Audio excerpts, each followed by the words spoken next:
How's it going, everybody? My name is Liam, and this is my hobby room. Today we're building, modifying, and painting the high-grade Gundam Exia from Mobile Suit Gundam 00. This 2008 release had some new design features for high grades, but ultimately the mold of what defines a high grade wouldn't really be shaken up until the Season 2 00 kits came out, and that would define high grades and set the tone for years to come. Now, I love Gundam 00, but I've always had kind of a weird relationship with, maybe not a weird relationship. Weird's not really the right word. There's nothing weird about it. I've had a complicated relationship with the mobile suits from Gundam 00, specifically the first season, those mobile suits, and specifically out of those, the Gundam team. I find there are some engineering choices in the way the kits were made that make it kind of a complicated build, complex build, to do, like, I guess to build things the way that I build them. So we're going to get into the nitty-gritties there in just a sec. But first, quick shout out to Luna Omega, one of our Discord community members, for sending me this awesome Zaku 2 woodblock print that he made himself. It was beautiful. I'm very happy to have some Gundam art in the hobby room, so thank you so much, Luna Omega. It really does brighten up the place. Building this kit was a mixed experience for me. There's some things that I really like about the build, and there's some things that I really don't like about the build.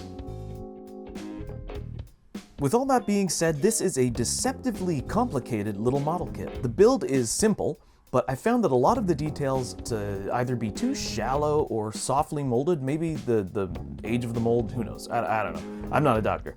And this had me rescribing almost every panel line and chiseling a lot of the surfaces too, especially where different vertices meet up. But I actually really enjoy that level of pedantic modeling, so it was actually kind of nice to just relax with one of my favorite podcasts and work on it.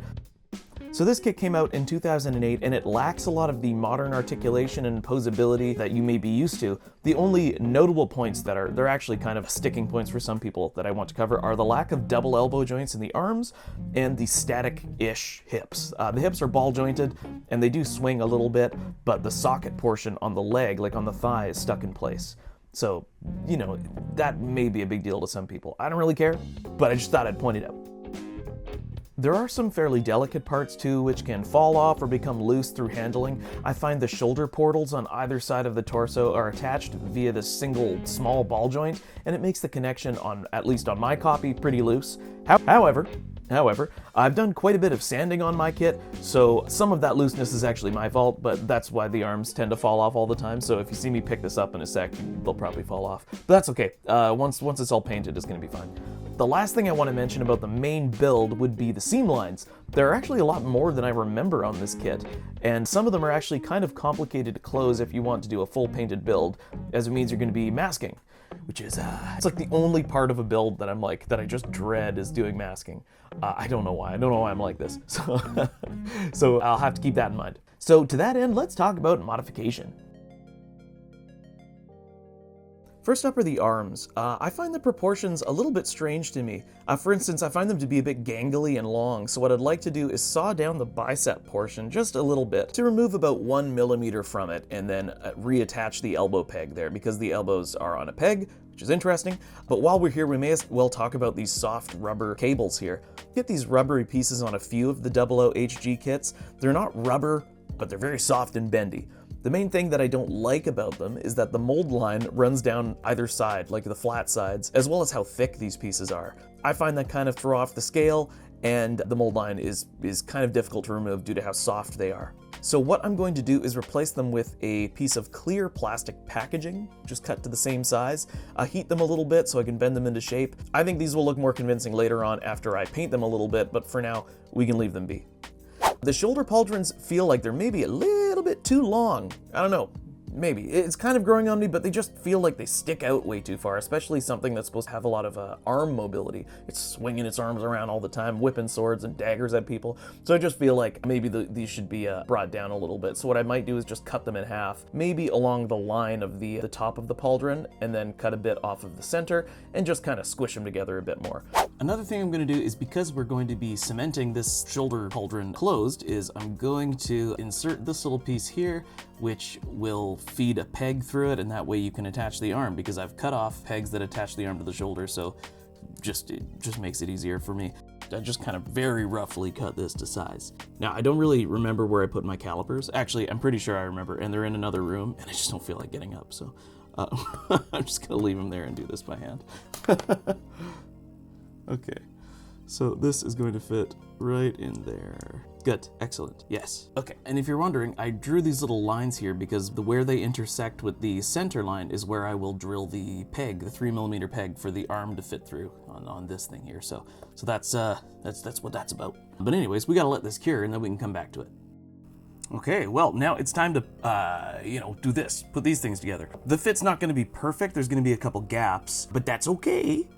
That's okay, because we're gonna, put some putty in there after. So yeah, whatever, it's no big deal, man. Stop worrying about it. Why are we worrying? Who's worrying about it? Am I worrying about it? Maybe a little bit.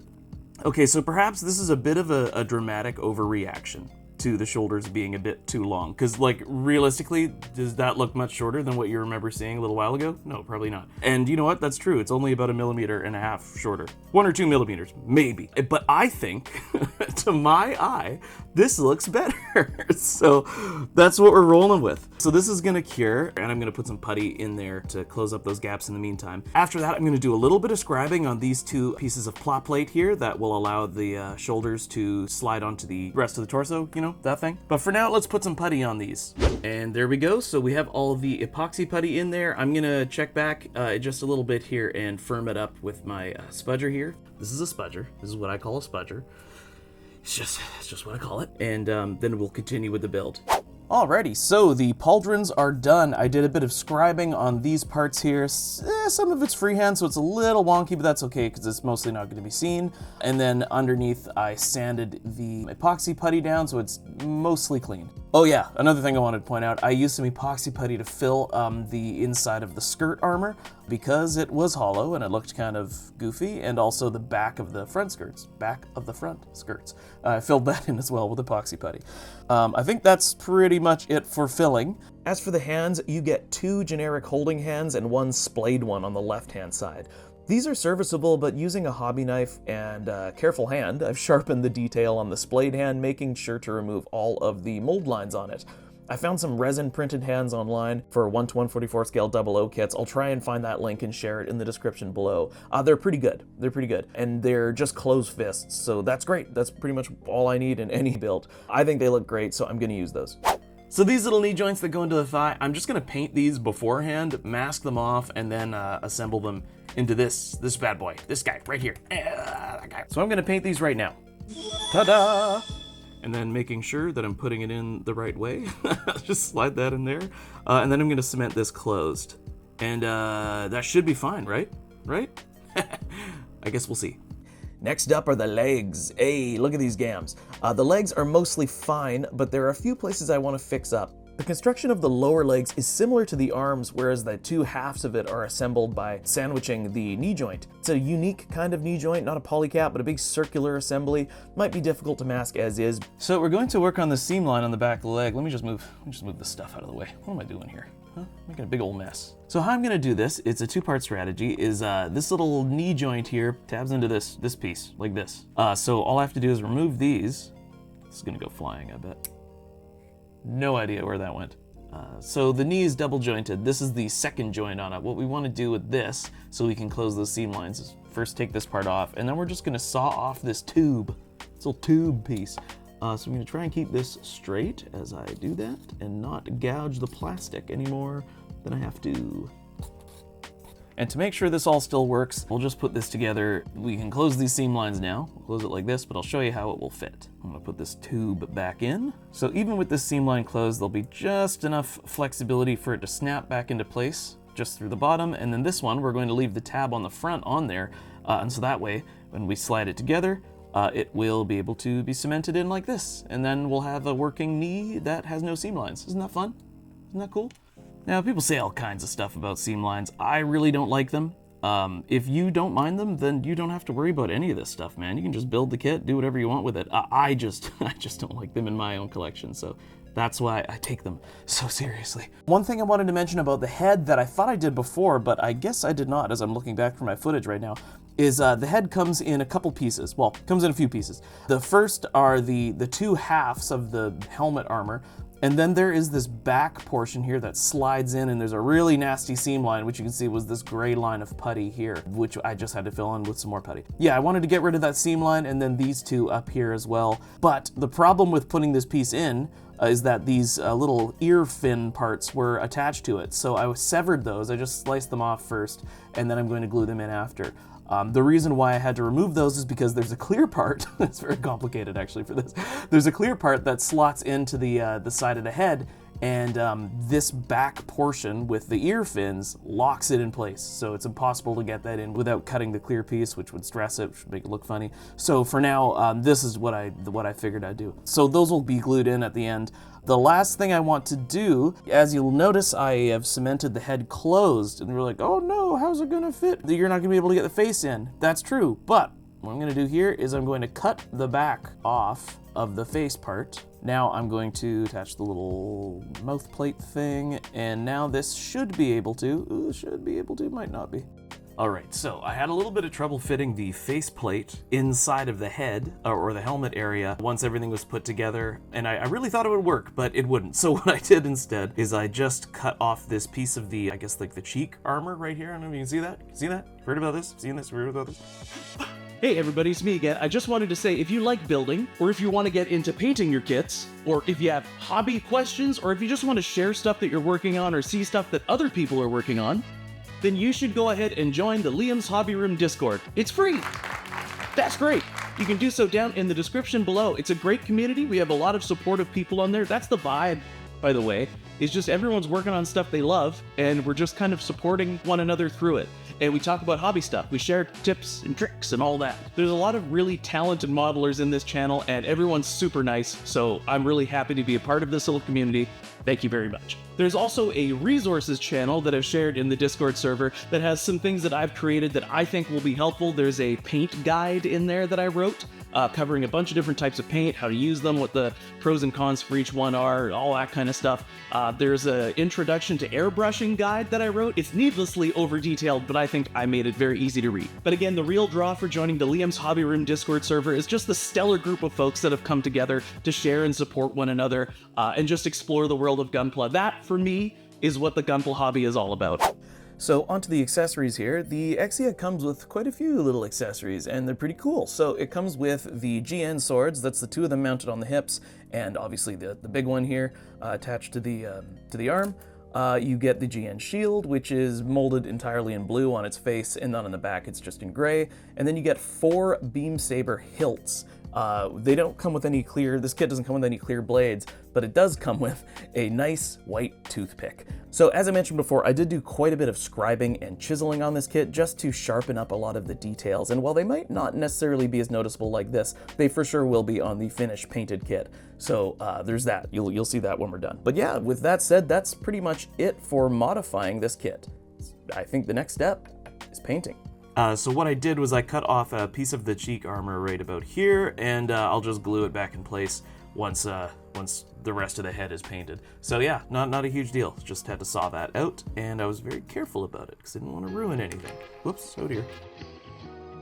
So now I'm just about ready to start painting the entire kit, and I thought I'd just briefly go over my colors here. So, okay, what do we got? For reds, we're gonna be using this, and we're going to be priming our blue and our red pieces in purple first. Or sorry, not priming it, but base coating it in purple. So I think that will give it a nice kind of desaturated, cool red, and also a cool blue. And I'm going to be using MS Light Blue for the main body. I really like this color. It's nice. It isn't too cobalt. It's I don't know, it's a sophisticated blue. So that's what we're going to be using for that. Now we will be priming all of our yellow parts, which there are not very many, just a few accent pieces, but we'll be priming those in pink and then painting them with MS yellow, which has so far been just my favorite yellow to use. All our white pieces will be primed in black and then painted with off-white, so that's pretty standard for me. I'll probably be base coating those pieces in blue, and then I'll be painting them in white, just to tie the whole thing together a little bit more. And then we have 2 different grays. We're going to be using a Gaia Notes gray for some accent grays on the kit, and for the main gray, we're going to be using Xeon MS gray, which is, again, it's just a color I use quite a bit of. So there's that. Are you ready to see the finished build? So here's the kit before modding and painting. All I did on this was rescribe some panel lines and close seam lines. That's it. That's all I did. Look at that. And here it is after painting. Ta-da!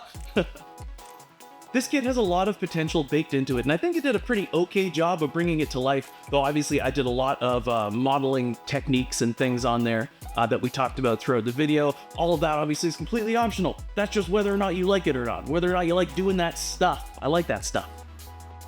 My goal, as always, is to paint a model kit as if it were a real-world object. That's what I tried to do with this kit, but you can be the judge of that. Limited articulation in this kit, but as you know, I'm not a huge stickler for articulation. I don't really care about that as long as it can look really good just standing there, because most of my guys just stand there. There's not a lot of room in that case. Maybe that's too boring for some people, but hey, I think it shows off the paint work that I do best.